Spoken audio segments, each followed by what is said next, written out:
हमारे भारत देश में सतत रूप से बढ़ रही आपराधिक घटनाओं और बलात्कार जैसे कुकृत्यों को खिलाफ कड़े कानून और कड़े नियम लाने के लिए प्रस्तुत हैं। मेरे को याद आता है किसी ने लिखा है कि मत देना अपनी इज्जत किसी और को, माँ बाप के वो बूढ़े कंधे टूट जाएंगे। कि मत देना अपनी इज्जत किसी और को, माँ बाप के वो बूढ़े कंधे टूट जाएंगे।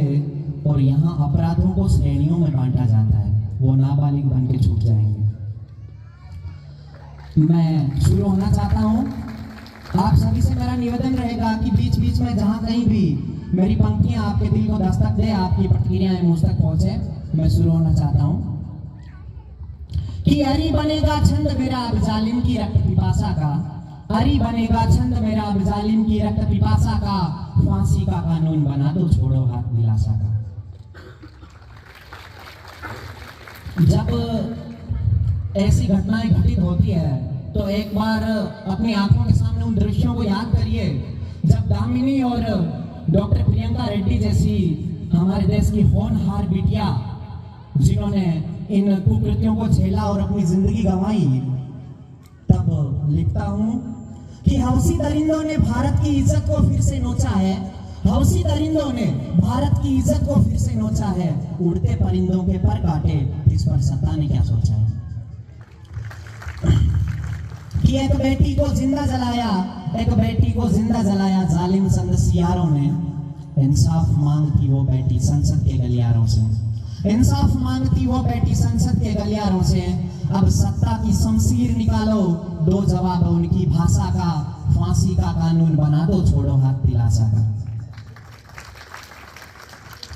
जब ऐसी घटनाओं के परे हम जब कानून व्यवस्था की बात करते हैं तो बहुत से कानून इसके लिए बने हैं, लेकिन चाहे वो न्याय प्रणाली की शिथिलता हो या अन्य कारण, वहां तक उन अपराधियों को जहां तक की मिलनी चाहिए सजा वो नहीं मिल पाती है। तब कहता हूं कि अदबी भाषा से कुछ नहीं होगा, अदबी भाषा से कुछ नहीं होगा, कानूनी हुंकार भरो, अदबी भाषा से कुछ नहीं होगा, कानूनी हुंकार भरो। ऐसे दुष्टों को मौत मिले ऐसा कानून तैयार करो, ऐसे दुष्टों को मौत मिले ऐसा कानून तैयार करो। पर ऐसे तो संशोधन बहुत किए हैं हमारे देश में। संविधान के लिखित होने के बाद में बहुत से संशोधन समय समय पर होते आए हैं, लेकिन जब ऐसे जघन्य अपराधों के लिए जिस कानून की जरूरत है वहां तक यदि हम नहीं पहुंच पाते हैं, तब लिखता हूं कि ऐसे तो संशोधन बहुत किए हैं सत्ता के ठेकेदारों ने। पंक्ति संभालना, आपको अच्छा लगे तो आपकी तालियां चाहूंगा। कि ऐसे तो संशोधन बहुत किए हैं सत्ता के ठेकेदारों ने, फिर क्या विचलित नहीं किया है कि बेटी की करुण पुकारों ने। आगे लिखता हूं कि ताला तोड़ो संविधान का, ताला तोड़ो संविधान का, पाठ पढ़ा दो कानूनी परिभाषा का, फांसी का कानून बना दो, छोड़ो हाथ दिलासा का।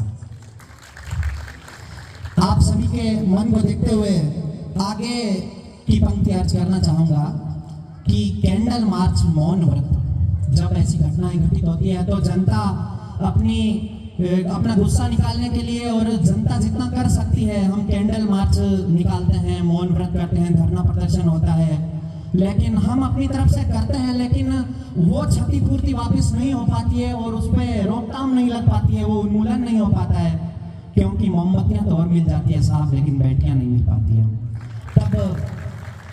तब कहना चाहता हूं कि कैंडल मार्च, मौन व्रत और भाषण देना बंद करो, ऐसे दुष्टों को मौत मिले ऐसा कुछ प्रबंध करो, और कानूनी बंधन तोड़ो, कानूनी बंधन तोड़ो, और ऐसे दरिंदों को झटका दो।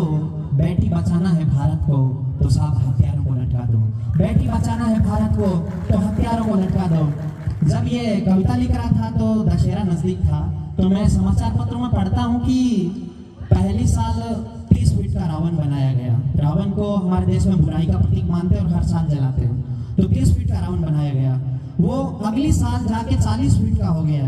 तो साहब जरा सोचिए कि जो बुराई पिछली साल खत्म हो गई है वो वापिस कैसे आ गई। तो मैं कहता हूं कि वो रावण जो है ऐसे दरिंदों के रूप में हमारे समाज में मौजूद हैं। तब लिखता हूं कि रावण ने हरण किया सीता का, रावण ने हरण किया सीता का, हर साल जलाते हो, जिसने फूल का अंग नोचा उसे जेल का दामाद बनाते हो, जिसने फूल का अंग नोचा उसे जेल का दामाद बनाते हो। और जलाना हो तो उन दुष्कर्मियों को जलाओ, जलाना हो तो उन दुष्कर्मियों को जलाओ जो समाज की सीता को हाथ लगाते हैं। एक दो को फांसी लटका कर देखो, फिर मिलकर दशहरा मनाते हैं। एक दो को फांसी लटका कर देखो, फिर मिलकर दशहरा मनाते हैं।